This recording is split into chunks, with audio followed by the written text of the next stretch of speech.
All right. Are we gaming? I know I am. Greetings, programs. Welcome back to the Sam Cats 123 experience. That's right, guys. We are experiencing some technical Sam Cats 123 difficulties. And it looks like we are live and alive, which is pretty dank. I'm into that. Um, yeah, so we got some carbonated poop footage right here, and if you guys comment about how weirdly chapped my lips are, that's a permaban. We're gonna have to start this stream with a permaban if you do that. I got the poop water right here. And I was going to end this tonight. I was. And then I had to read a chapter of my textbook for my HR class. It was the chapter about Skibbity Big Chungus or something. I don't know. But I had to read that, so that kind of put me off of reading a little bit. Like, I don't even want to look at another word. Sorry, I'll get through this. I just don't.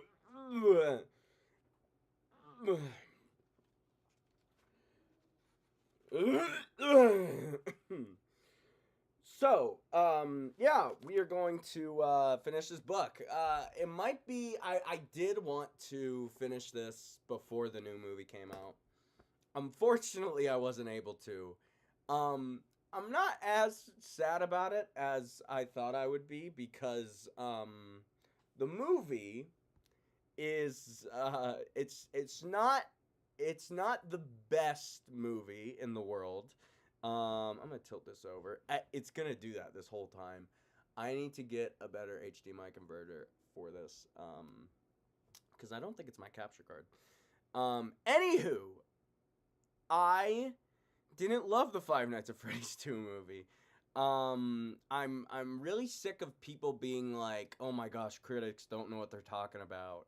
It's a movie for the fans." And I'm like, I am a fan, and I didn't really like it that much. I found out later that the movie was entirely written by Scott Cawthon, and it shows. It really, really shows. It really reminds me of Fnaf World, in a sense, where there's so many callbacks to the fan base and so many callbacks to stuff everybody loves, but all the additions in it's just not FNAF.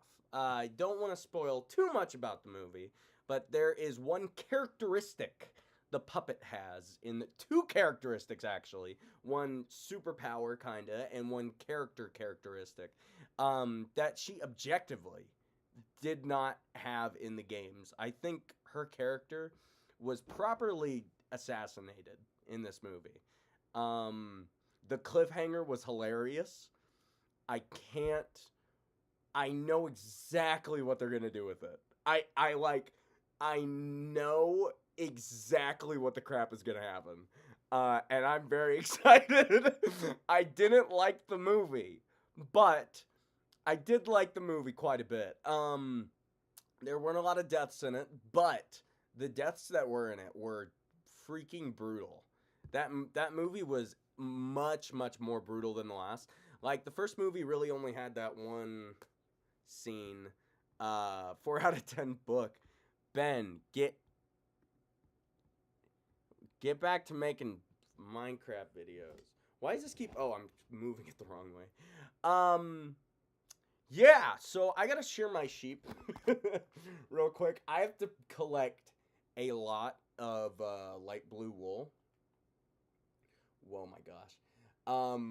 If you're wondering why I'm going through the trouble of connecting my camera to an HDMI cable and then connecting the HDMI cable to my capture card and connecting my capture card to my USB to USB-C converter to go into my computer instead of just using my capture card to record off my PS3. Apparently, the PS3 has anti-capture card software in it. There is ways to get around it. I just need to there's like a converter you need to buy to get around it. I could do it one of the days. I really, really love this Minecraft world, and I want to show it to you and document it on here, just in case something bad happens to it. I want to have the memories of it on my YouTube channel. But, yeah, this is what we have to do right now. I have to, I have to record it from a camera with all the camera settings on there. For right now. I need a crap ton of wool for something I'll show you later. Anyway, I was talking about the movie. The cliffhanger is very, very silly. The cliffhanger is very funny. I don't want to spoil it because I think it'd be nicer if we read the second book, because like Ben hasn't seen the second movie. Elijah, I don't think, has seen the second movie. So I want to surprise you guys with how absolutely bonkers the movie is. But first, we must finish what we started so long ago. It's coming up on almost a year since I started this book. That's not good. That's not a good thing. I gotta finish this. And we are finishing this right now.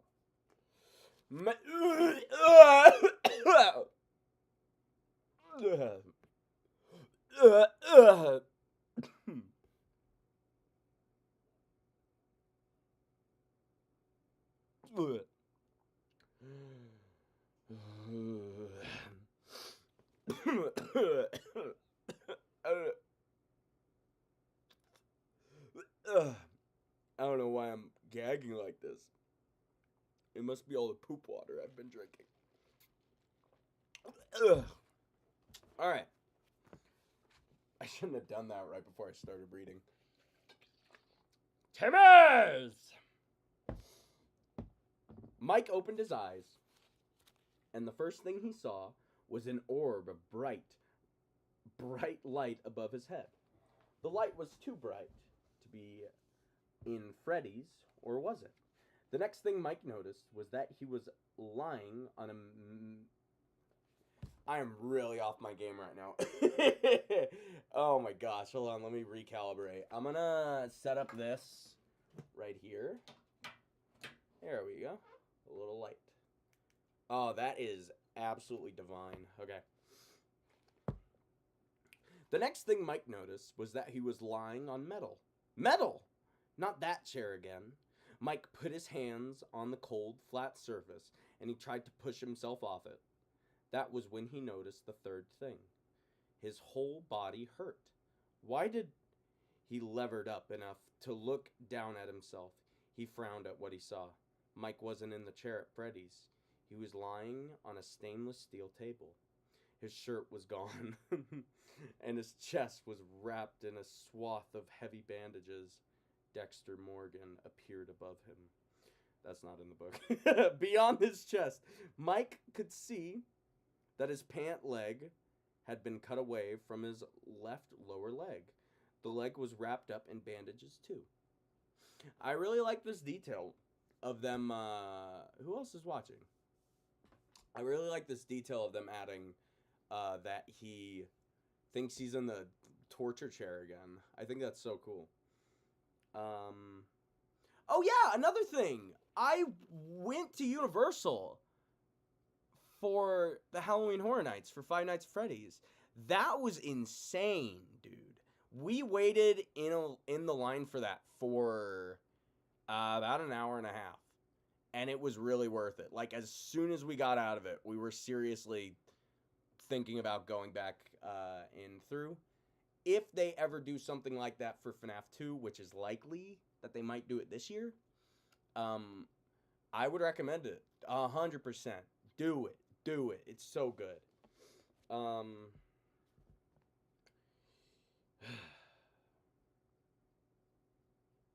He gritted his teeth and sat up. He swung his legs off the metal table. "Careful," a woman's voice said. No, not just a woman. Vanessa.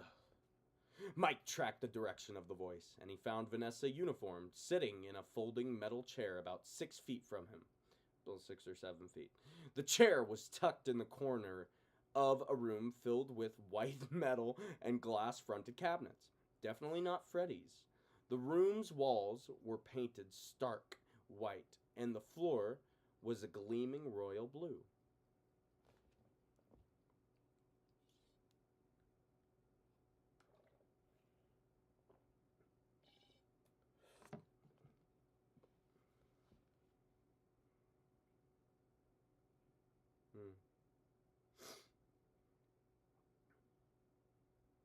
Everything Mike saw looked fresh and sanitary. Quote, "I got the bleeding to stop, but you'll probably need stitches," Vanessa said. Mike looked at his bandages. "Where are we?" "Police supply outpost and aid station." I, I brought you here from Freddy's. You were badly hurt. A memory of descending open masks flashed through Mike's head. They tried to kill me. Mike looked at Vanessa. She dropped her head, and her eyes got tucked into a pleat of darkness cast by the cabinet next to her.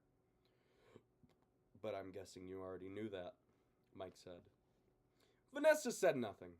Mike leaned forward. "Max, her brother, and the other men. Did you know about them too?" Vanessa lifted her head, and her eyes came out from the shadow. She looked at Mike, and he saw that her eyes were filled with tears. "You did know," Mike said. He'd really hoped that she didn't.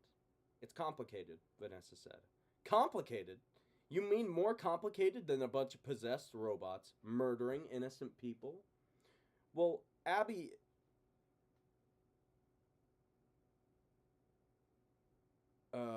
Complicated? You mean more complicated than... I have Fortnite, dude. What the crap? Totally lost my place. What the skibbity Riz toilet? What the skib gib? Complicated? You mean more complicated than a bunch of possessed robots murdering innocent people? "Those people trashed Freddy's," Vanessa shouted. "They weren't innocent." "Well, Abby is," Mike said, as Vanessa buried her face in her hands. Mike didn't bother to say that even vandals didn't deserve to have their faces gnawed off, or their bodies chewed in half. "Why, Max?" Mike thought. I don't think that's how you're supposed to use a comma. "Why Max?" Mike thought. Why had she been part of that? He shook his head. It didn't matter. Abby was the only thing that mattered. "You watched her play with those things," Mike said to Vanessa's bowed head. His voice rose. "You knew what they were capable of, and you didn't say anything?" Mike shoved himself off the table. He took a weak step forward. He scanned the room. "Where are my things? I need to go now." Vanessa dropped her head. She dropped her hands. When she looked up at Mike, her face was striped by glistening tear tracks. "Mike, Abby's in danger." Mike spotted his shirt lying on a stainless steel counter under a row of cabinets on the far side of the room. The shirt was bloody, and it was torn, but it was a shirt. He limped towards it. "Mike!" Vanessa stopped and turned toward Vanessa. What the crap? "Mike!" He stopped and turned toward Vanessa. Vanessa put up her hands. "Slow down, take a breath." She switched to her stern cop voice, and her face flipped from contrite to authoritative. "Tell me what happened." Mike suddenly couldn't move. The memory of his dreams, of everything he'd done, came rushing back to him.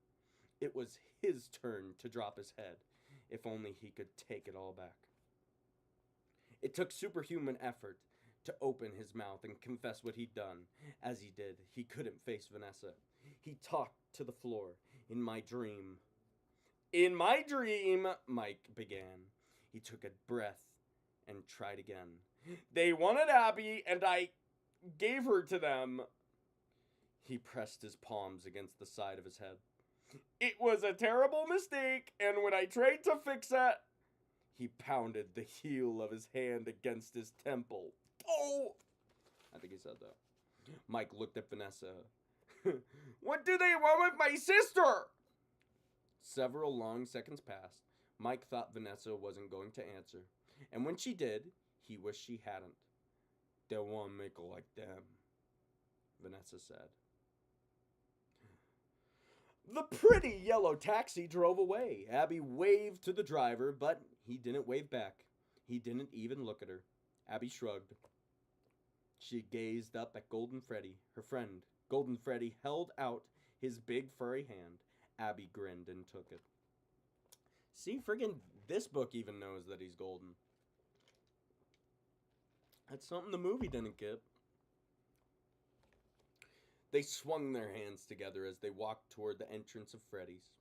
Golden Freddy's heavy steps crackle thumped over the crumbly concrete sidewalk. Abby felt like she might burst. She was so excited. Golden Freddy pushed the big metal door. He let go of Abby's hand and motioned for her to go through in the front of her. Such a gentleman. Abby skipped into the pizzeria's lobby. Behind her, the heavy door clanked shut. Abby turned toward Golden Freddy and he was gone. Abby frowned. Huh! She turned in a full circle. Where did he go? I'm sorry, none of these voices are landing. They all suck. Abby looked at the door. Had he left? No, she'd have heard his footsteps. She turned toward the archway. She'd have heard his footsteps no matter which way he'd gone. Abby shrugged. She'd seen some of Golden Freddy's magic. He must have used that to disappear. Maybe he was with the others. Abby started across the lobby, heading toward the dining room. She couldn't wait to see Freddy, original Freddy, and the others.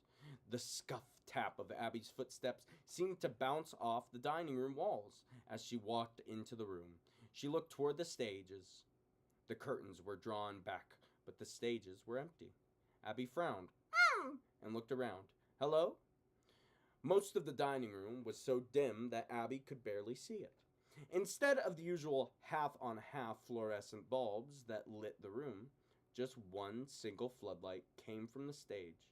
It stretched out like a fat, yellow, ghostly finger, which pointed across the room at the wall of children's drawings. Freddy? Abby called. Chica? Anyone?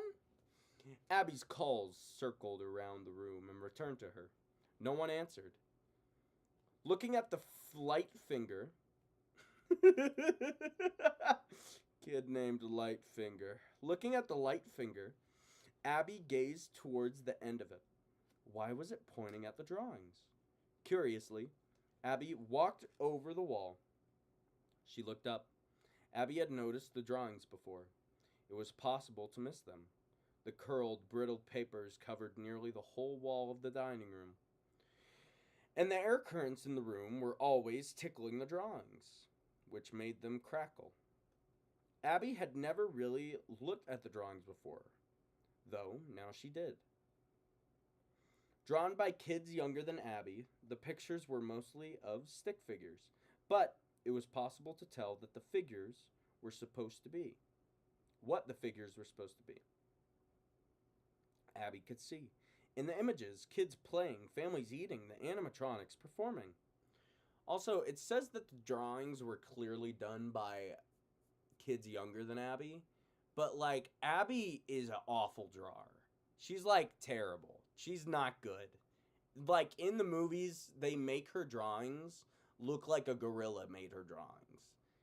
It sucks. I don't know why her drawings are so bad. The pale circle of the light at the end of the yellow ghost finger was centered in the middle of the drawings. And in the center of the circle, one drawing stood out. Abby stepped over to it. The drawing was of a yellow rabbit, which was holding hands with 5 smiling children. Even though they were clumsily drawn, Abby recognized the children. they were her friends. After she dropped her bomb, shaboom! Shaboom! Bye bye, Freddy! Bye bye, Bonnie! Shaboom! Freaking Abby Oppenheimer up in here! Shaboom! Wait. How did I do the thing before? Wait, what did I do before? No, it was a thing. Yes. Okay, hold on. I remember. Okay, here we go. All right, no. Hold on. Look. After she dropped her bomb, shaboom! Vanessa had left her chair and started pacing back and forth by the cabinets. Mike, still stunned, could only watch in silence. There we go. Vanessa stopped pacing. Standing with her back to Mike, she began to talk. Cop Vanessa was gone again. This was a gentler side of Vanessa, and she spoke so softly that he had to strain to hear her. In the 80s? That is bad. That's awful. Here we go. In the 80s, she began, when those children went missing? That's so stupid. In the 80s, when those children went missing, the police searched Freddy's from top to bottom. Every square inch was accounted for, but they never found him. Something about Vanessa's voice and her words turned Mike's shame on his head. Anger swelled up from his bandaged chest. He clamped his teeth together and clenched his fists. The man who took them, Vanessa went on, he's a very bad man. A cruel man. Mike watched Vanessa reach into the pocket of her uniform pants. She took out a folded piece of paper. He's also a very clever man, she said. He knew the parents would scream bloody murder and the police would come looking, and he knew there was one place that the police would never think to check, because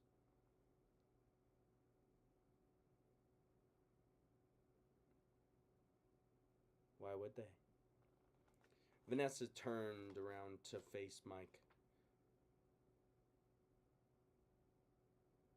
Why would anybody? Mike's leg almost went out from under him as his mind replayed the gut-wrenching moment when he'd watched the animatronics open up in the torture chamber of the parts and service room. His memory flashed on Max's cleaved-in-half body.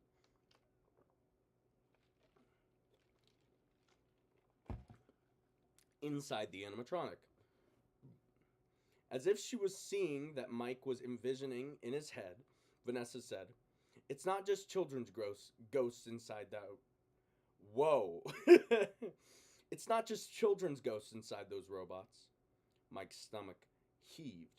He kept his mouth shut. It's their bodies.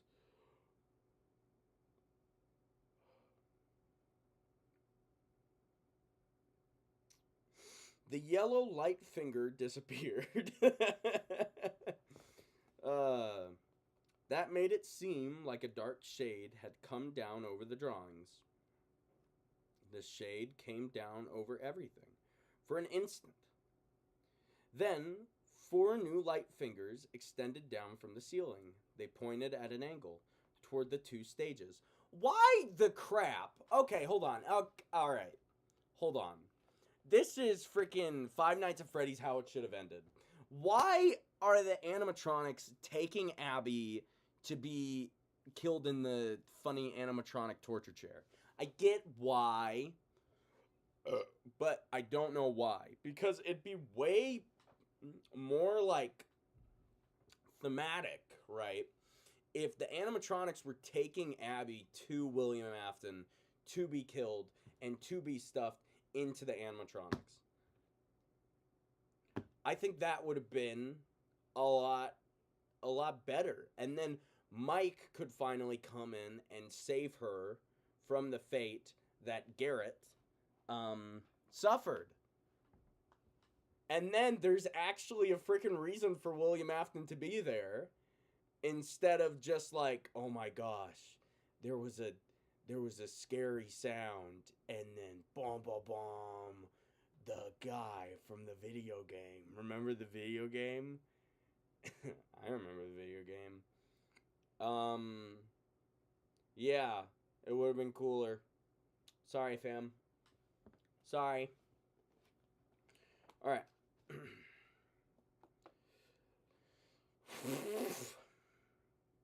The shade came down over everything for an instant. Then 4 new light fingers extended down from the Abby turned around, looking toward the stage. She clapped her hands. They were her friends. Freddie and Bonnie and Chica stood at their microphones on the main stage. Foxy was set up on his smaller stage. They were all ready to put on a show. Vanessa took a few steps towards Mike. The folded paper was compressed in her closed hand, held to her chest. The hand was visibly trembling. You have to understand, Vanessa said. The kids don't want to hurt anybody. It's him. He influences them somehow. Who? It wasn't their fault. Vanessa's tone was pleading now. They were scared and alone, and they didn't know any better. Vanessa held out her empty hand. I don't know how I'm supposed to do this. You have to believe me. Why did Mike think that Vanessa wasn't talking just about the kids at Freddy's? He knew why. The urgency in Vanessa's voice was too intense. It sounded like she wasn't just trying to justify the behavior of some ghost kids. Her tone was too personal for that. It sounded like she was begging for absolution.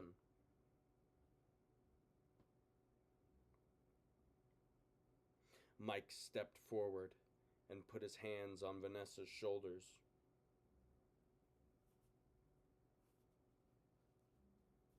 He could feel them quaking in his grasp. She's scared out of her mind, Mike thought. Abby frowned at her friends. Why weren't they moving? The animatronics were frozen in place. They looked like sculptures. Abby's gaze shifted from one lit-up friend to the next. She took a step forward. Guys? They still didn't move. The Vanessa switch clicked again. The almost childlike, please forgive me, crimp between her brows disappeared. Her jaw took on the hardness Mike had seen so many times before. Vanessa shrugged. Out from under Mike's hands, she stepped back, and when she spoke again, her voice had an edge. I tried to warn you. Mike gave Vanessa a, "You've gotta be kidding me" look. She nodded once. Emphatic, and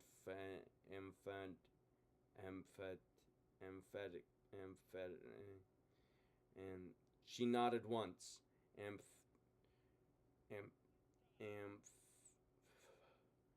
She nodded once, emphatically.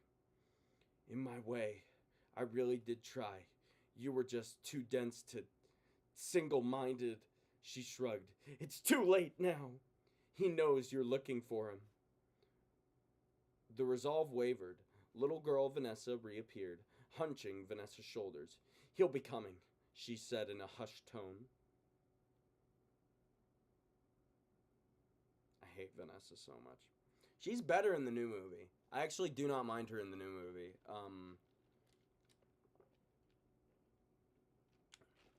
Her character's freaking hilarious at the end.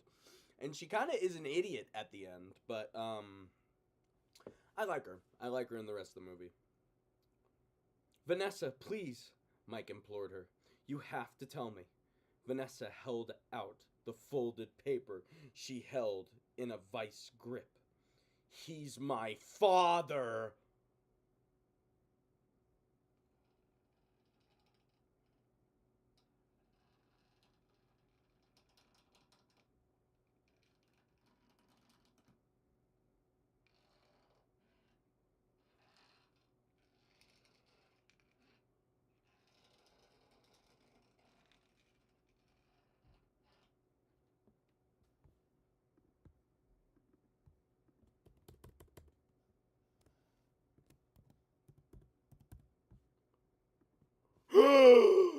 Oh my gosh! Is her father. Mike took the paper, his hands beginning to shake. He unfolded it. The paper was old, folded and refolded photograph. Mike gasped. No, he whispered. He stared so hard at the photographs that his eyes started to hurt. And the photograph began to blur. But it didn't matter. He'd seen it. He'd never unsee it. In the photo, a little girl with streaked blonde hair stood in front of a bright and shiny Freddy Fazbear's Pizzeria. A screaming yellow grand opening banner fluttered from the eaves of the building. Beneath the banner, all 4 animatronics were crunched down on one knee, surrounding the little girl like they were all one big happy family. The girl grinned from ear to ear, and in her hand she held Garrett's orange toy airplane. The animatronics were kneeling around her. That's like Eminem from the Super Bowl halftime show. That's what I'm picturing in my head right now. He dropped the photo. What? He took a step back, as if the photo was a firebomb that would incinerate him. Shaboom!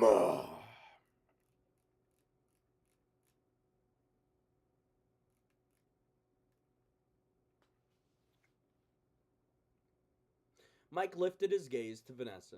He had to clear his throat twice before he could get his vocal cords to work. When he could finally speak, his words sounded like they were rattling over a gravel road. You knew?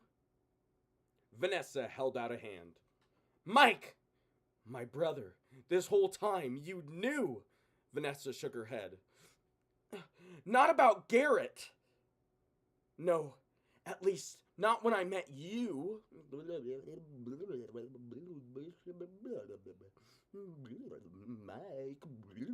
Mike.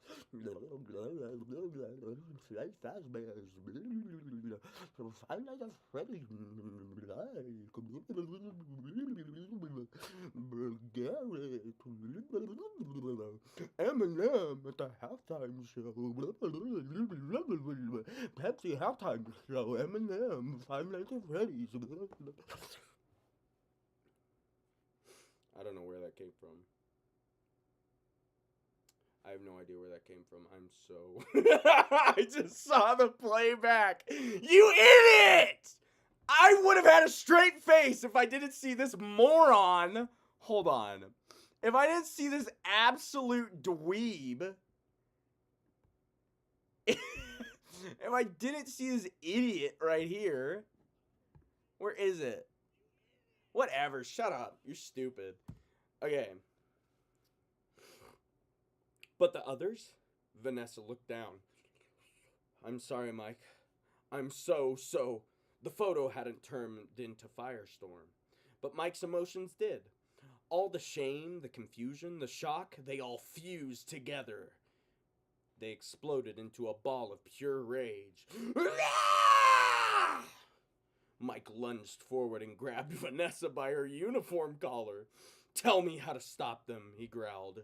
Tell me how to save my sister. If ever Mike expected to see the cop side of Vanessa, it was now, but she didn't react with power. She shrank inward, like a victim. Her eyes were so wide, that they almost filled her face. Finally, full eye Vanessa. All right. Abby took a stuttered step back when the sage speakers crackled. An assault of whiny feedback forced her to cover her ears. The multicolored performance lights sprang on, sweeping over the stage like whipping ribbons, red ribbons, yellow ribbons,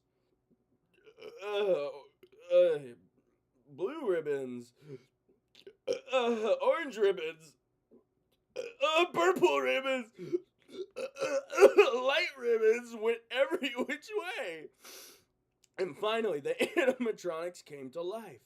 They exploded to life. Shaboom! They all launched into rock song that they were most famous for. Abby, relieved, clapped her hands and started dancing. All right, that is chapter 21, Mr. Beast. We got it. I think it's time to shear some sheep, guys. I think it's about that time to shear some sheep. This is gonna cut out. I find it hard to believe someone like you cares for me. You put this love in my heart. Let's go. Shear sheep. Alright. Okay, so I'm shearing a lot of sheep for light blue wool. And then, once I have all the light blue wool I need, which you will see what I need it for after this chapter, I will need a lot of green wool. Not as much green wool as I need blue wool. So I'm thinking of turning this entire little area right in here into just turning all the sheep green, which is good because like usually when I shear all these sheep, that's about a stack and some change of light blue wool, which is good because I need a lot. You'll see why I need a lot. It's for a project I've honestly been working on for probably a year. It's been a little bit. I've been working on it for a while. Can't wait to show it to you. But first, we should read the next chapter of Five Nights at Freddy's. We're going to turn off the controller so it doesn't die. And let's crack open a banana. What do you guys say? Huh? I think that's a good idea. Thank you so much, Mom, for sponsoring this video by buying me a bunch of bananas. She is the banana mom of the year. Let's give it up for Banana Mom! Oh, oh, oh, oh, oh, oh, oh! Oh! Dude, I love when they're, like, green. I like when they don't have, like, any taste to them. I'm not even being sarcastic. I like when they're green. Oh my God! Look out behind me!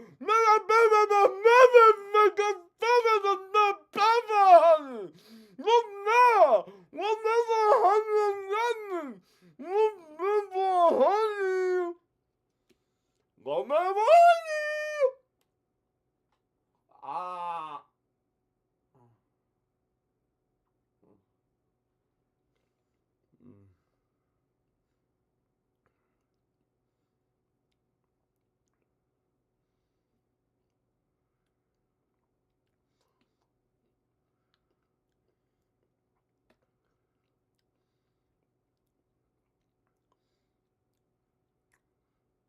A little bit full of honey, everyone. It's not that it's like a bad combination. The banana just doesn't really have that much flavor. So, I'm getting all the flavor from the honey. I'm gonna finish this and then we'll hop into chapter 22. Should be some people coming in.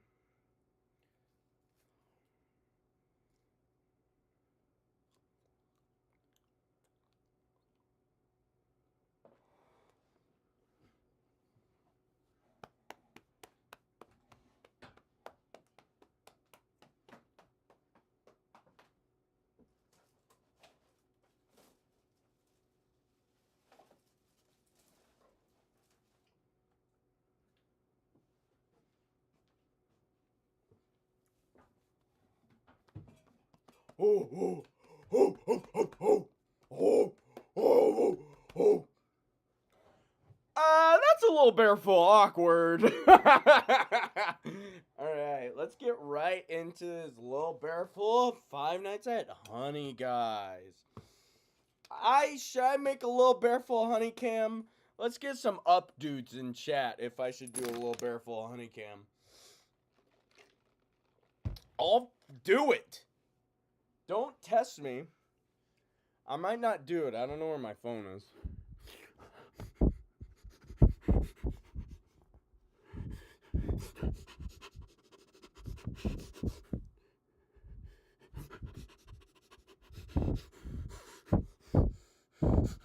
I don't know where it's at. Oh, I threw it earlier. Forgot about that. Alright, phone camera. Sam's iPhone camera. Yes.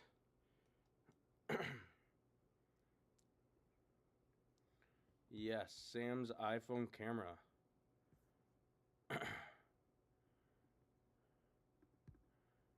Yes. Where is it? Let's put that on top of everything else.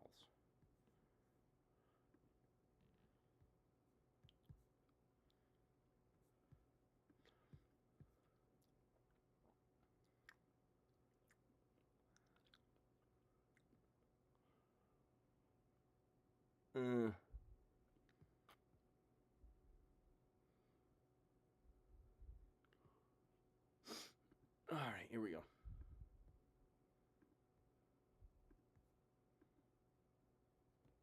Why is this not connecting? Oh, I think I gotta plug it in. That's why. That makes a lot of sense. Actually, no, it doesn't make any sense, but that's okay. Okay, how about this? Yes.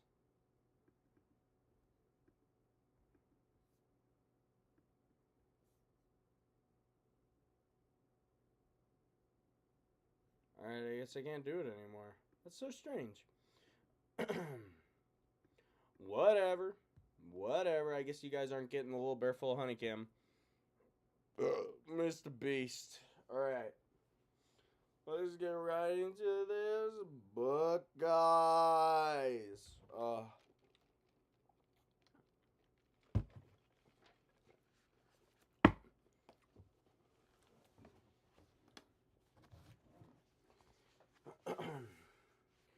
In the driver's seat of Vanessa's police cruiser, Mike curled his fingers around the car's thick, leathery steering wheel and stomped on the accelerator as he rounded a curve and hit a straightaway on the back of the road that led from the aid station to Freddy's. The V8 engine rumbled, and Mike felt the cruiser's power swell around him. He inhaled deeply, gathering his courage. The interior of the car smelled like Vanessa. If Mike closed his eyes, which he wasn't going to, going this fast, he could have convinced himself he was sitting in a field of flowers under an apple tree, eating a vanilla cookie. If only. The night was pitch black. Yes, I do get the reference to the other part of the book. I still think them describing how Vanessa smells in detail is not worth it. I think it was way too weird. Was created by searchlight beams of the cruiser's headlights. Surrounded by all the LED lit equipment inside the car, Mike felt like he was in the cockpit of a flying spaceship, flying through the farthest reaches of the galaxy. LEDs? Would there have been LEDs in the 2000s in police cars? I don't know. Jamie, pull up police cars. Pull up LED police cars. Jamie, pull up Tron Uprising. Jamie, pull up Tron Uprising. Yeah, TRON, colon, space, capital U, lowercase p, RAISING. Enter. Yeah. It was too bad that all the bells and whistles that crowded the cruiser's dashboard and middle console were of no use to Mike. Too bad they weren't phasers or phantom torpedoes or something. Unfortunately, the two-way radio, laptop, radar gun, electric ticking console, video camera, in-vehicle router, and automatic license plate reader were not going to help Mike save his sister. Oh my gosh, what are we doing? You do not need to describe stuff in that much detail, Emma! Electricity, Vanessa's voice said in Mike's head. With one eye on the spears of light drilling through the black tunnel of country road and forest, and one eye in his memory, Mike relived his preparation for returning to Freddy's. He'd been getting ready to leave the aid station, bloody and shredded shirt on back. Mike clicked Vanessa's utility belt in place around his waist. The leather band was heavy because all of its compartments and sleeves were stuffed full, except for the gun holster, because Vanessa wouldn't let Mike have her gun. Mike settled the belt as comfortably as he could on his hip as Vanessa opened one of the tall supply cabinets and leaned into it. Electricity is key.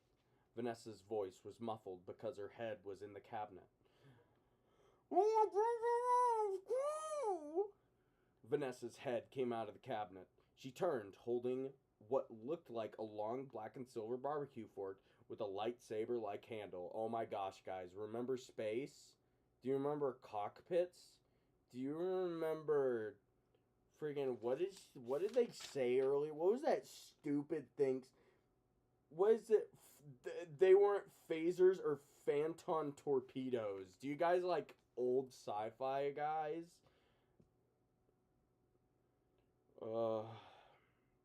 Vanessa pushed a button on the handle, and a blue sizzle of electricity sparked between the two prongs on the end of the fork.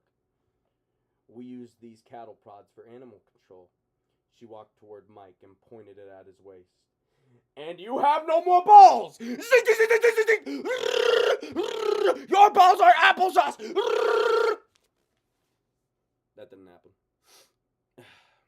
Sorry for lying to you guys. I'm so sorry. And you've got two taser guns on the utility belt. They won't do permanent damage, but they'll mess with the animatronics circuitry. Hopefully to buy you enough time.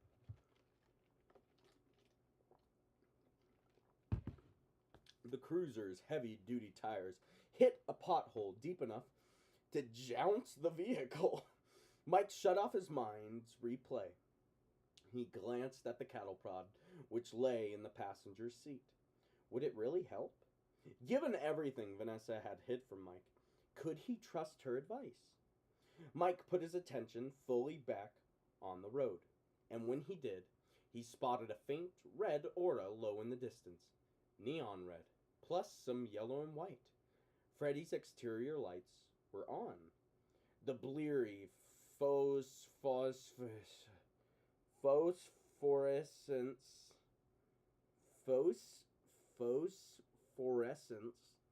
the bleary phosphorescence that reached out.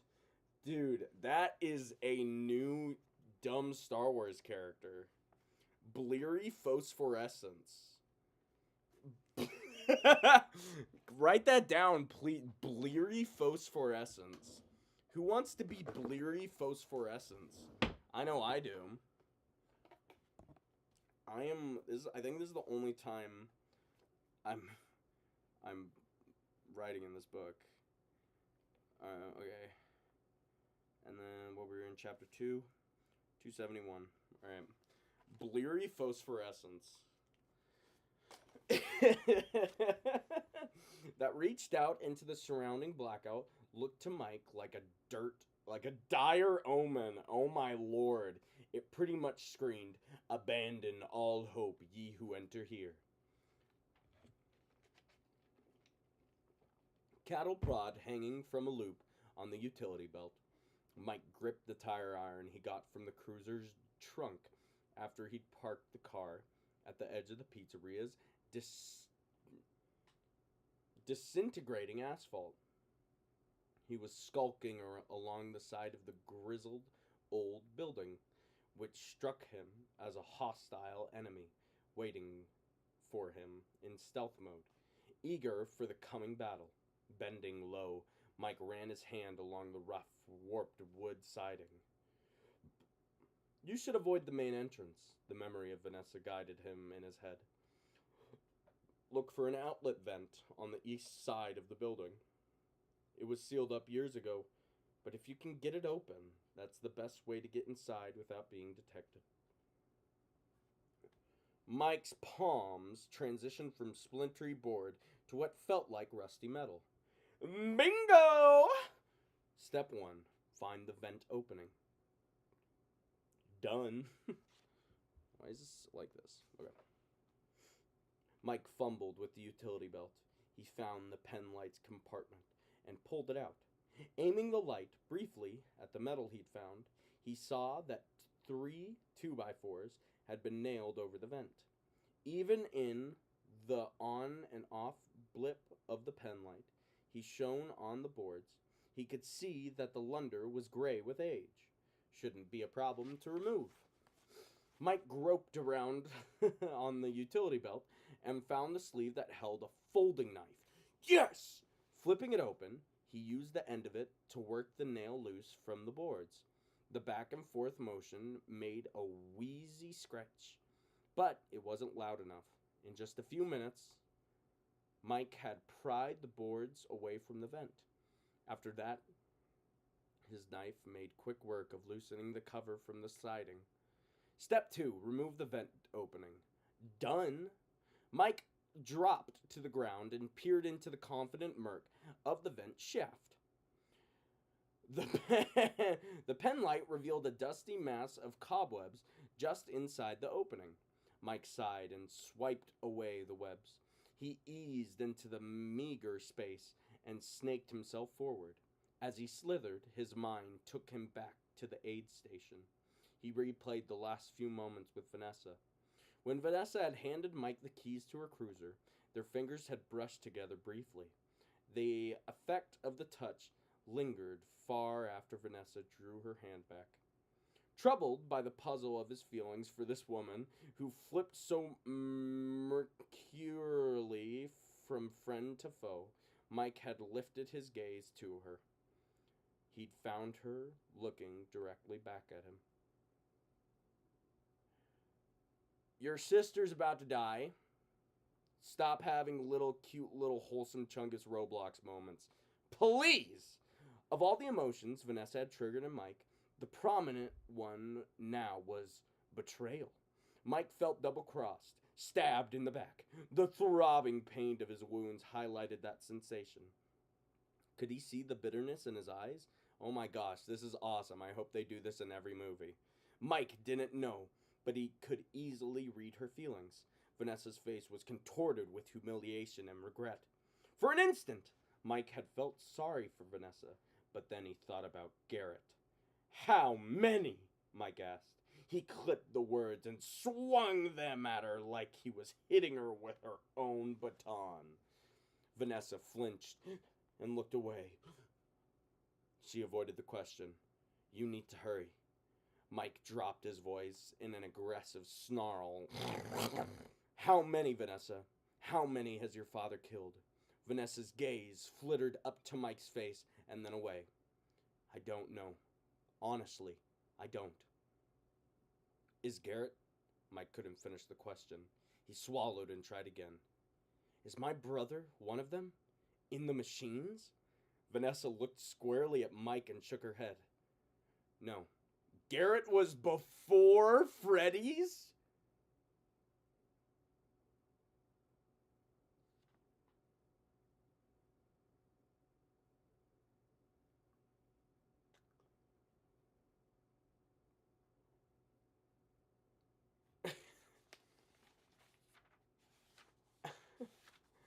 Okay, there is quite a bit left before this chapter, so I'm going to talk about this now.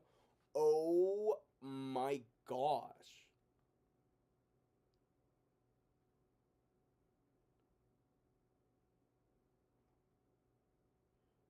Garrett was before Freddy's. So,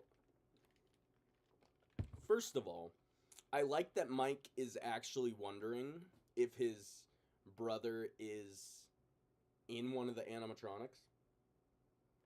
Obviously, like that's something he should be questioning. The fact that he didn't do that in the original movie doesn't make any sense. Second of all, Garrett was killed before Freddy's, which is uh crazy to think about.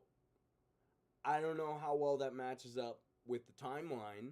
You know, maybe doesn't with the second movie, which means this may not be canon, which would suck because I've spent a year reading this. But that's very interesting. So, even though he was killed before Freddy's, I still think there's a very real possibility that he's possessing an animatronic and Vanessa just doesn't know.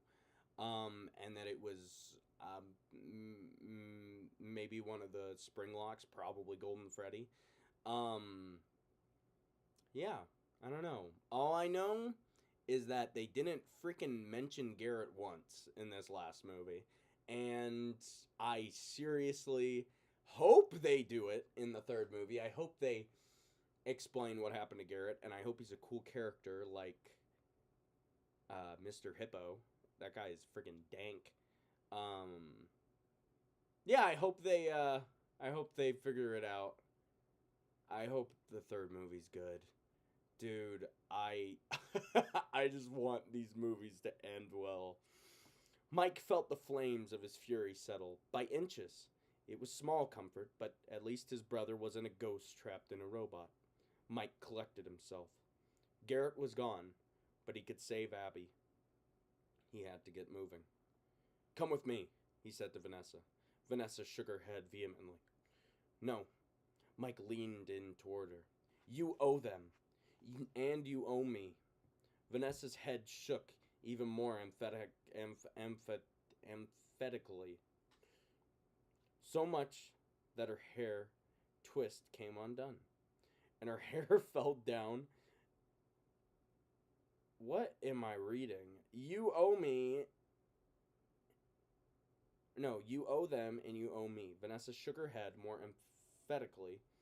So much that her hair twist came undone and her hair fell down her back. I can't, Mike, she said. I can't. Obviously, seeing that her refusal was rekindling the fire of his anger, he rushed on. I can't. If he's there, I won't be of any use to you. Believe me. Mike did. He looked into her eyes, so soft and blue right now that it seemed like some of her essence, life force, was leaching from her. He saw it all clearly now. The reasons for the way he acted, for the choices she'd made. Vanessa had lived through even worse trauma than that. She was beyond screwed up. What in the world did I just read? Vanessa had lived through even worse trauma than Mike had. She was beyond screwed up by her childhood. She was broken. Mike's words came out thoughtlessly. He really messed you up, didn't he? Ooh. Funny little cat from Puss in Boots. Oh! Vanessa turned away. She was visibly quavering. Please. Her voice was soft but instant. You have to hurry. Mike fisted the cruiser's keys. He nodded. As Mike turned away from Vanessa, he saw her sink to the floor. Her sobs followed him out of the aid station. The replay in Mike's mind faded out as a rat scrambled past him. That is really powerful, dude. With the Vanessa thing. Because, like, it makes that... If she just, like... When he left, if she just started breaking down crying on the floor, that would have made a lot more sense for why she was so weird. I don't know. I don't know. Mr. Beast and Jimmy Johns. It's kind of just one of those things.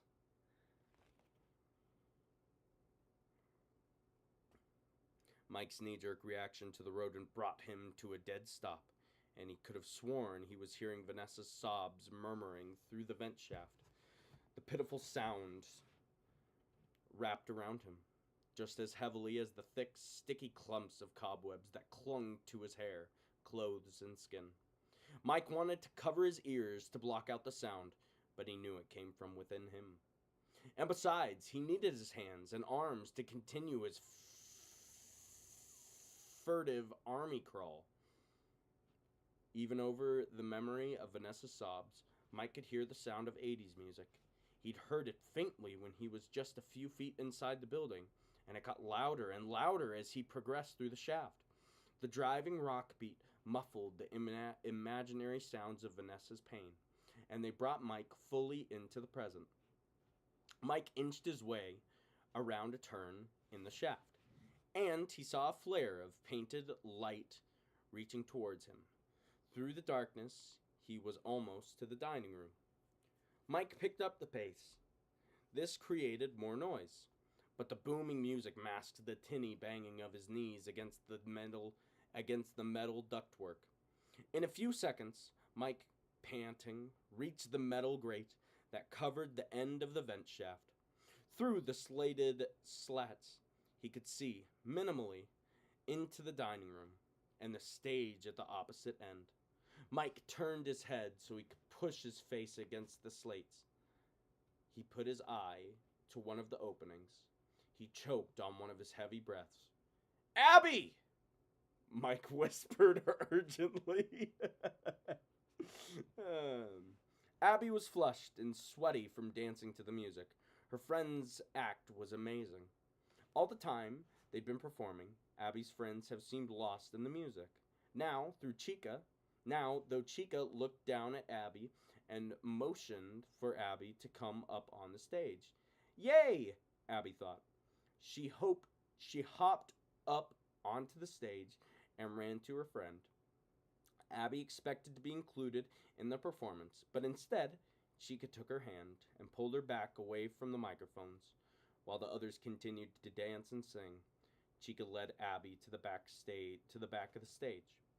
Abby was confused, but she didn't resist. Why should she? Chica was her friend. Abby went along, wondering what Chica was up to. As Chica opened the door and stepped into a hall, a really small one that had almost no light, Chica started down the hall, pulling Abby along by her hand. Although his view was obstructed, Mike could see that a door at the back of the stage. Chica was leading Abby into a narrow corridor. Mike shoved at the metal grate. It didn't budge. Backtracking so he could throw more power behind his efforts. Mike pounded on the vent covering. It continued to hold. Rabid in his need to get through the opening, Mike's hands groped Vanessa's utility belt. There had to be something he could use to loosen the vent cover. Abby trusted Chica, but the cramped hallway made her think of a long cave, underground and cut off from the light. It made her a little nervous. Abby was about to ask Chica where they were going, when Chica stopped and let go of Abby's hand. The chick stepped back and Abby saw an open doorway. "What's in there?" Abby asked. Chica raised a hand and pointed a large, feathery finger into the room. Okay. Still a little nervous, but game, Abby shrugged and walked forward. She found herself in a room filled with tools and parts and robots. It was kind of icky looking. She didn't like seeing all the unconnected hands and arms and legs. Chica nudged Abby and pointed again. Abby turned, and she immediately hugged herself. She really didn't like what she was looking at now, not even a little. Sitting in the kind of light Abby had seen in haunted houses on TV, a big red-haired doll with rosy cheeks lay in a metal chair. Abby didn't like either the doll. Abby didn't What am I reading? Abby didn't like either the doll, which had staring eyes and too wide smile, or the chair, which was ugly and hard looking. Abby began backpedaling. She was no longer just a little nervous, she was feeling really bad, like something was very, very wrong. She thought it might be time to. A sound, sort of like a purring cat, but not as friendly, began coming from the doll. Abby stuck in place by growing fear and the tiniest bit of curiosity, stared at the doll. As Abby watched the doll's torso began to open, the doll's insides looked like they were filled with sharp metal. Abby's curiosity went away. Scared was the only thing left. She backed up another step. Chica? Abby began. I don't like. Abby sucked in her breath when Chica lunged towards her. Before Abby could complete the breath or make another sound, Chica had grabbed Abby by the waist and lifted Abby off the floor. When Mike finally got the grate loose, and with the help of the multi-tool from Vanessa's duty belt, one punch sent the vent cover flying. It clattered to the floor, but the noise was barely noticeable because the rock music was now blaring even more loudly. Its volume was nearly at speaker exploding decibels. Shaboom! Mike crawled out of the vent onto the floor. There, he lay still, looking toward the stage. Had the animatronics seen him come out of the vent opening? It didn't seem like it. Foxy was still dancing on the small stage. And Freddie and Bonnie were singing their lungs out, eyes closed, boogieing cloddishly.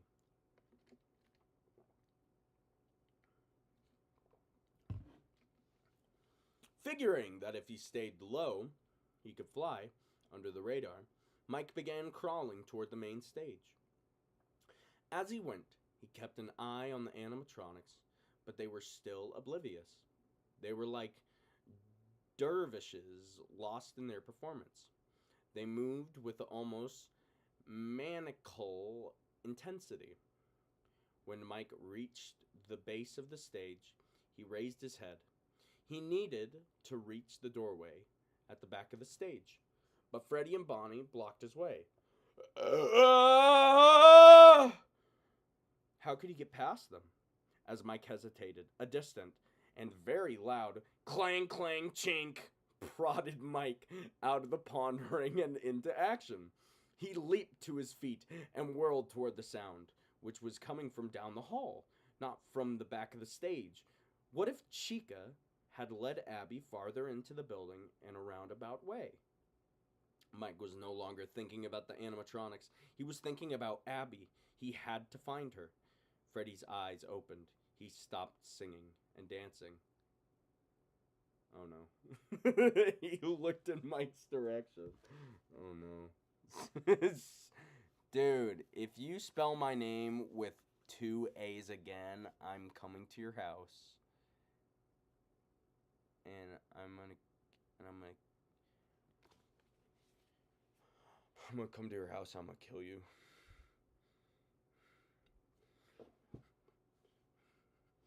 I'm gonna come to your house and I'm gonna kill you. Don't ever do that again. Please. Please.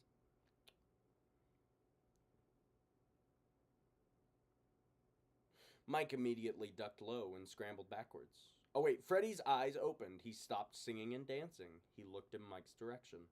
Mike immediately ducked low and scrambled backward. After just a couple yards of retreat, his foot whacked against something, and he felt a splash of water soak his shoe and sock. He turned. The buckets of soapy and now dirty water were still sitting at the base of the stage, right where Mike had left them. Mike, Mike glanced up at the stage.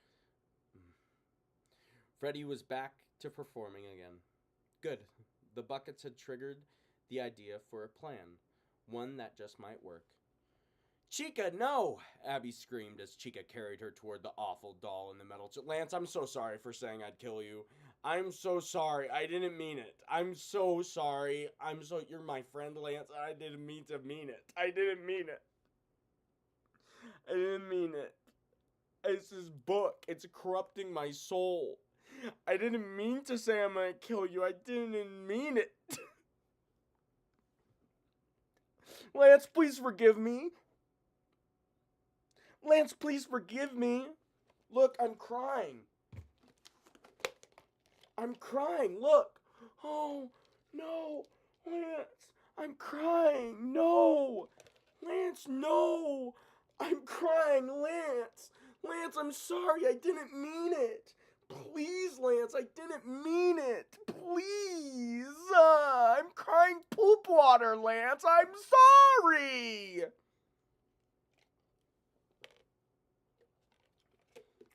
I got far too much Diet Coke on my computer for that joke to be funny. Far too much! No more! Not a finger! Let's finish this.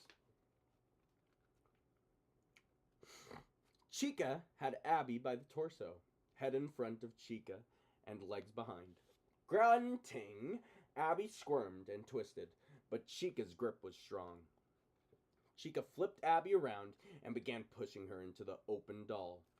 Abby, her heart going faster than it ever had, did everything she could to stay away from the doll's scary metal parts. Abby kicked her legs like she was swimming.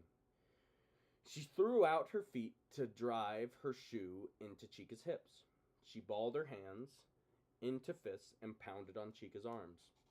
Abby's hissy fit-like struggle slowed Chica down a little because the chick had tried to line Abby up with the doll, and she couldn't because Abby kept moving. However, Chica wasn't slowed down enough. Abby knew why. She was just a little girl, and Chica was big and made of metal. Abby couldn't get free. She felt herself being pushed back onto the metal parts. "Help!" she shrieked. Abby really wanted her brother. She really, really did. Mike had gotten himself into a crouch next to one of the buckets when he heard Abby's cries. The sound moved him fast. Grabbing the bucket, Mike dashed toward the stage. He was fully visible to the stage now, but Freddie and Bonnie were too engrossed in their performance to notice.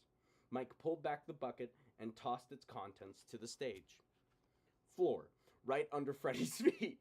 Mike whirled and went for the second bucket. This one he threw towards Bonnie's feet. As soon as the second bucket was empty, Mike tossed it aside. He pulled out one of the taser guns from Vanessa's utility belt, and he planted himself in front of the stage. Mike fired the taser without hesitation. Instantly, the gun's wires shot metal probes up and out toward the pools of water beneath the animatronic's feet. An arc of blue electricity hit the water and coursed like a heat-seeking or robot-seeking missile into those feet. The electricity shot up through both animatronics. A pyrotechnic display of sparks fountained over the stage. Man, I wish I was reading Five Nights at Feet.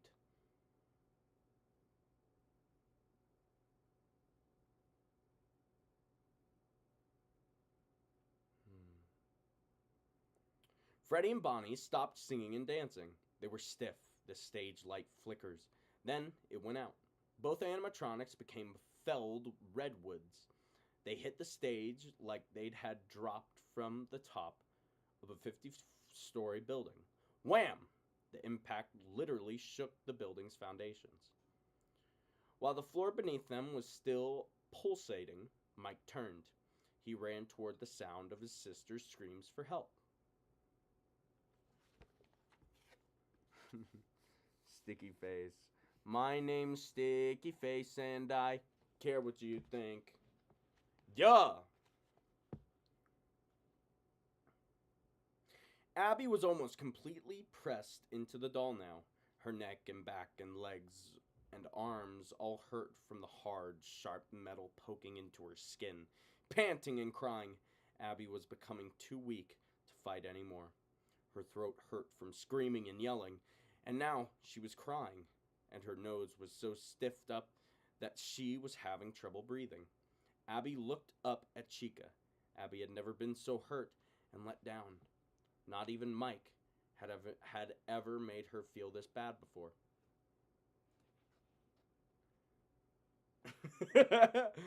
Aw, Lance. I'm happy that my voice is helping you fall asleep. Wow, Lance, that's so good to hear. I'm happy that my AI voice is helping you fall asleep, and if you need any sleep tips, just let me know and I can help you out. I'll see what I can do. Jimmy Beast joined the chat. Can you block him? Mods, can you ban him? Dude, Mr. Beast has been in my DMs for the past month. It is insane. He's like, "Oh, why when are you gonna let me when are you gonna let me have a chance? When are you gonna let me, be in a video?" And I'm like, "Dude, come on. The more you ask, the less of a chance there is that you're gonna be in a video." He's like, "Oh, I'll pay you if you let me be in a video." And I'm like, "Dude, that's like, I don't do it for the money.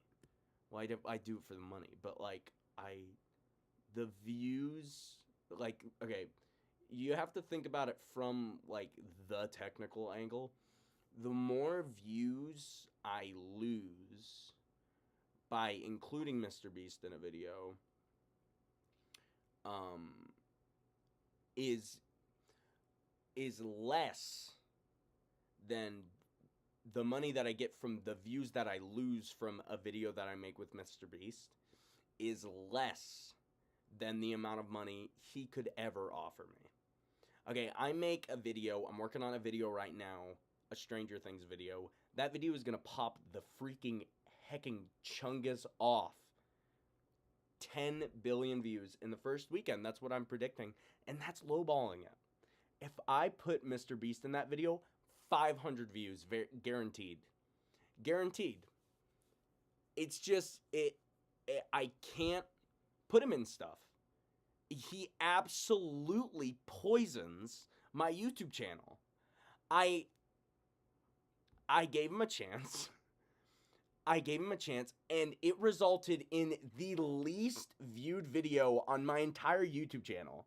The Mr. Beast meal video. He freaking called us in the middle of that video while we were filming it and demanded that we put his meal in the video because he sunk so much money in it and he was losing so much money. By the way, even though that's the least viewed video on our channel, he still got hecka Zaxby's money from it. How much money did we get from that? Big old goose egg. We got nothing. When we sued him later, we got a couple $100,000. But that's not the point. Point is the principles of it. I am not including Mr. Beast in another one of my videos. It's not happening. It won't happen. If he calls me after watching this live stream, because I freaking know he's on an alt account after we banned him, watching this right now because of how desperate he is. If he texts me later today begging to be in the Stranger Things video, I'm gifting 100 Robux to a random subscriber. I can almost guarantee that's gonna happen. Dude, Lil Bearful Beast is what I gotta say. That's all I gotta say. Lil Bearful Beast. You know what? No, because I care more about being right than I do about money, and I care a lot about money, I'm gonna put Mr. Beast in this newest video. I will. Watch the views go down.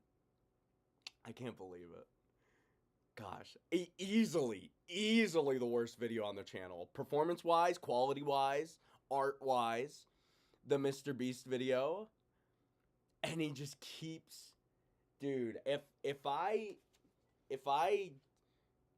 this if he is in the next video, I'm gonna sue him for defamation because he's damaging my character by involving me in all this stuff and making all these Twitter posts. He goes on Twitter and it's just like bottomless threads about how much fun it was to work with me and how much fun he had being a part of the 3 a.m. crew.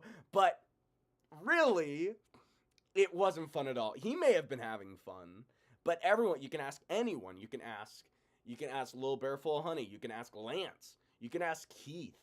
Oh my gosh, no one had a good time with him on the set of the 3 a.m. Zaxby's meal. I don't know.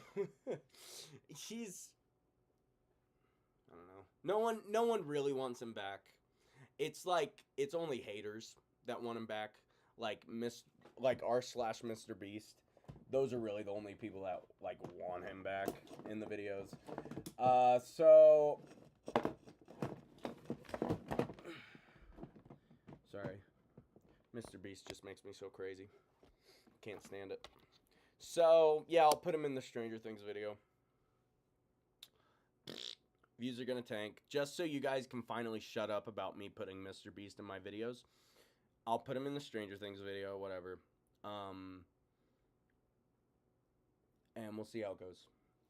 I don't think I'm done with this book. I don't know why I went on that tangent when I need to finish this. Where was I? Abby sniffed. Please, Chica, let me go. Chica didn't even look at Abby, the animatronics. The animatronic was reaching down. Abby started to grasp even more frantically for breath. She was sure Chica was about to close her into the doll. But then the haunted house light was cobbled by a bright white light. Abby squinted and tried to see around Chica. Hey! Mike's voice shouted. Mike! Abby called out. I knew he'd come, she thought. Actually, Abby hadn't known Mike would come, but she'd hoped. And then her fear had made that hope go away. Now the hope was back. Okay. Mike, having flipped on the main lights in the parts and service room, stood in its doorway, his taser gun at the ready. Get the hell away from my sister!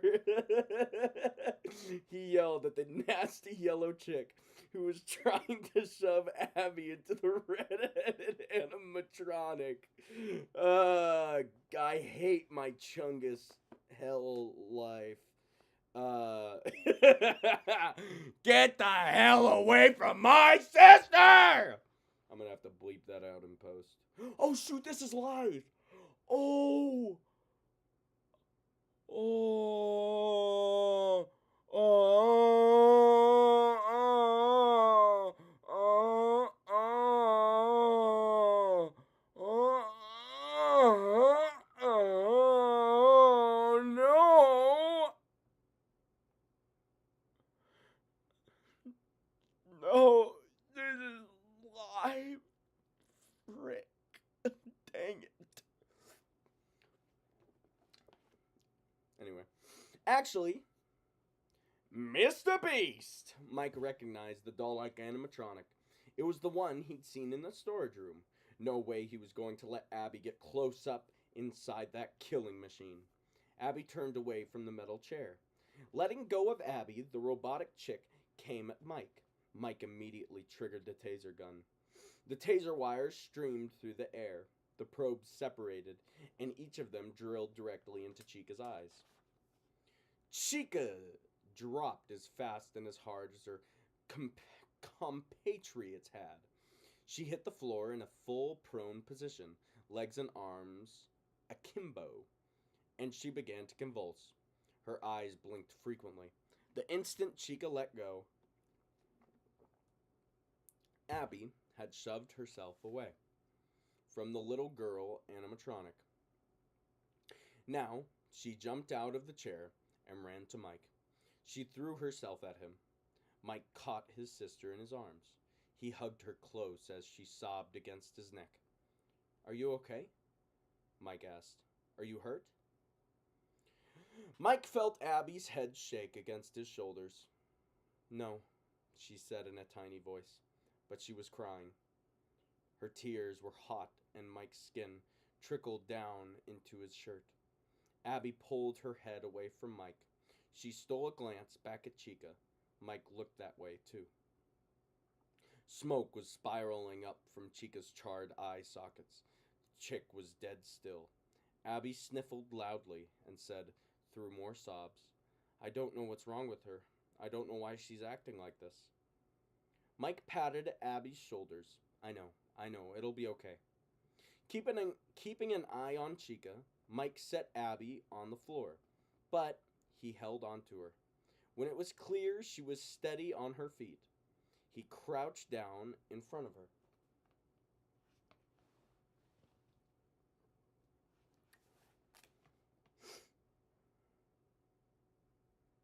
"Listen to me, Abs." Mike put his hands on Abby's shoulders. Abby pulled her gaze from Chica and looked into Mike's eyes. He looked right back and leaned closer to her. "I've been an idiot," Mike said, "about so many things. I need you to know I'm sorry, okay? Everything I've been hung up on, none of it matters. You're the most important thing in my life, and I swear to you I'm going to make sure you know that. I'm going to show you, every day, how much you matter. I'm going to do everything better." Abby's brows furrowed briefly. Then she swiped at her tear-covered face and gave Mike the biggest smile he'd ever gotten from her. Mike felt like his heart was blowing up, shaboom, with massive hot air balloon. Oh my gosh, Michael Afton is a hot air balloon, guys. Mike felt like his heart was blowing up like a massive hot air balloon. But what was filling him up was hot air. It was love. He gave Abby a smile to match her own. "I love you too," Abby said. Then she glanced at Chica. "We should probably go now," Abby added. Mike looked at Chica, too. He gave Abby's shoulders a squeeze. "Right," he straightened. Mike tucked away the taser gun. He'd used both of its triggers. It wouldn't be a lot of help now. He pulled out the cattle prod and looked down at Abby. "We have to assume the others are also out of whack," he said. Abby nodded. Mike linked his free hand in hers. "Okay," he said. Let's get out of here." Mike aimed them out of the room. They started trotting back down the hall. For the first 20 feet of their flight, Mike thought they had a good chance of getting away. But then, he heard a wisp-like buzz pursuing them down the hall. Tensing, Mike quickly looked over his shoulder. What the heck? A small, hot pink ball was flying toward them, coming with the speed of an arrow shot from a high-powered compound bow. Mike saw a flash of white and pink. He realized what he was seeing. Chica's cupcake! And then the pink ball was attached to his injured calf. Mike bellowed in pain, and his leg went out from under him. The momentum of his fall disconnected Mike from Abby. He hit the floor, a solid impact. His landing knocked the cattle prod from his grasp. It skittered across the linoleum. "Mike!" Abby started to crouch over Mike. "Run!" Mike shouted. Abby looked down the hall. Her eyes were fraught with terror. She didn't move. "Go!" Mike urged, whipping his leg back and forth, trying to disconnect the cupcake. "Hide!" Abby finally ran. Mike, now trying to whack at the cupcake with his fist, watching Abby dash across the dining room. "Go," he thought, when she made a beeline toward the arcade. Abby, her chest having raced past the small stage, heading toward the first row of game machines at the front edge of the arcade. She could hide behind the games, she thought, but Abby was worried about her brother. Slowing her pace just a little, Abby started to turn to look back toward Mike. That's when she felt it, the strong sense that someone was watching her. Abby whipped her head toward the small stage. At first, Abby saw nothing. Then she noticed a hint of movement. She quickly looked toward it, and she saw the ghost-like form of a little blue-eyed boy coming out from behind the small stage's curtain. As fast as the boy appeared, he was gone. But Abby spotted something else. Two pinpricks of red light spit into view from the back of the stage.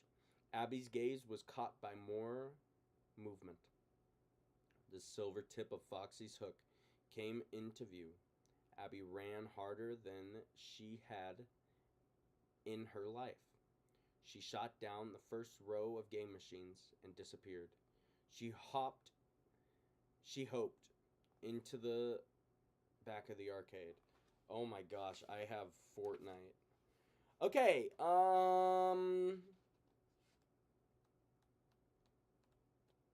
very cool. So we got the last two chapters. Last three chapters, actually.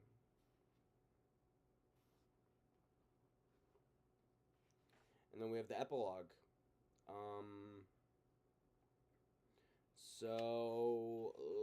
Epilogue's only one page. Yeah, so next episode, we're doing all that. Thank you guys so much for hanging out with me. I really appreciate it. I'm so sorry it took me so long to get to this section of the book, but now I want to show you what I've been meaning to show you in my Minecraft world. So let's switch these around a little bit. Let's make this. Let's make this over top of this right here. No. What's this? No, this. No, this. Okay, yeah, video capture. Let's move this here. Bring this down. Yeah, I want to show you my Minecraft world a little bit. Let's bring this over. There we go. Alright, so this right here, sorry it's like this, but it's just the way it is. Okay, so let's go ahead and come on, what is happening? Okay, here we go. So in here is all the sheep. I'm going to shear them one more time, and then I'm going to show you what I'm shearing them for.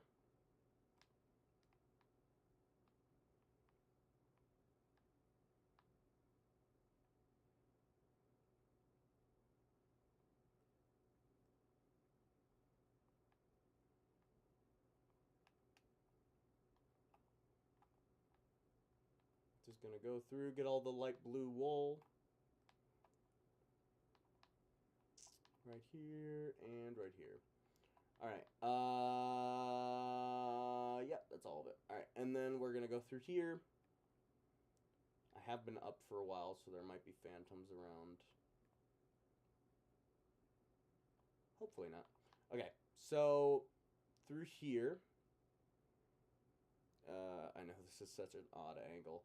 So down here we got the beach. Let's go to the beach. And then through here is the is a waterfall. I am debating about removing the there's the phantom. I actually do want to kill the phantom because I just used the last of my phantom membrane. Whoa, my goodness! Dude, if I hit that, that would have been crazy. Okay, I gotta go. I'm gonna die, I think. I'm pretty sure. Here's a phantom. Get out of my life, dude. Die. Okay, where'd the phantom go? Anyway, like I was saying, through here is a magical little place. Go in here, and I hate how those colors don't show up. Anyway, this is going to be like a little mini overworld made out of wool.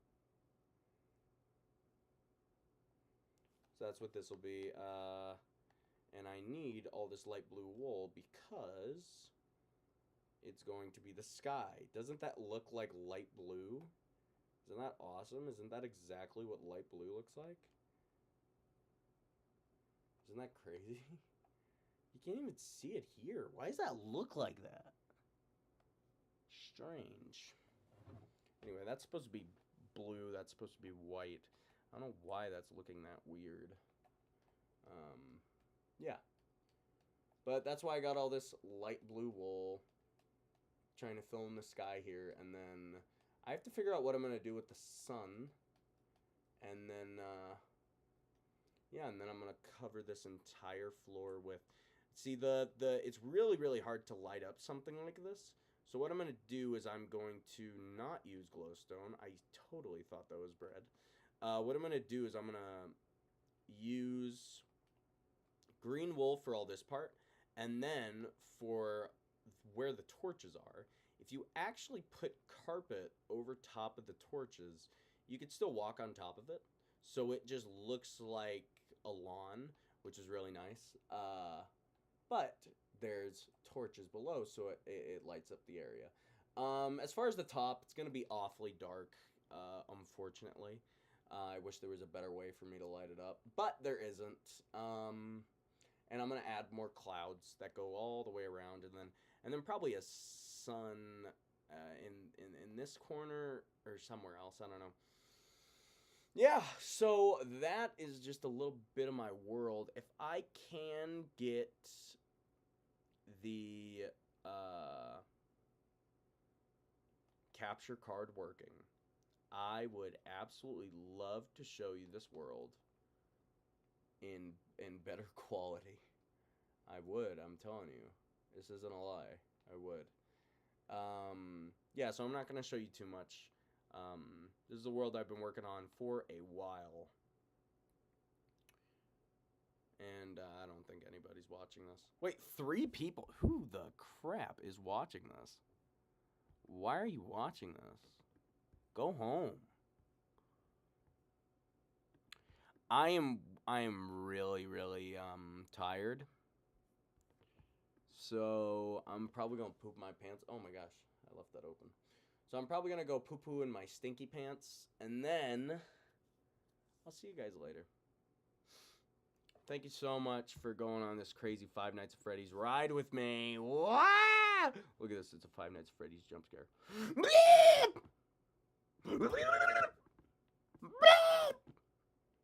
Oh, what are you doing? Doing tasks? You just opening and closing the door, turning on and off the lights. Alright, before I go, I do want to exit and save.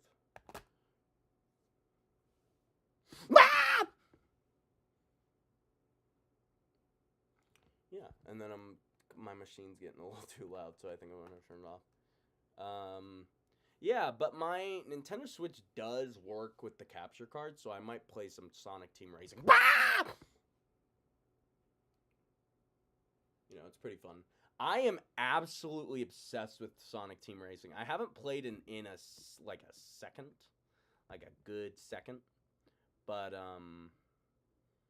you know, it might be something to get back into. Yeah.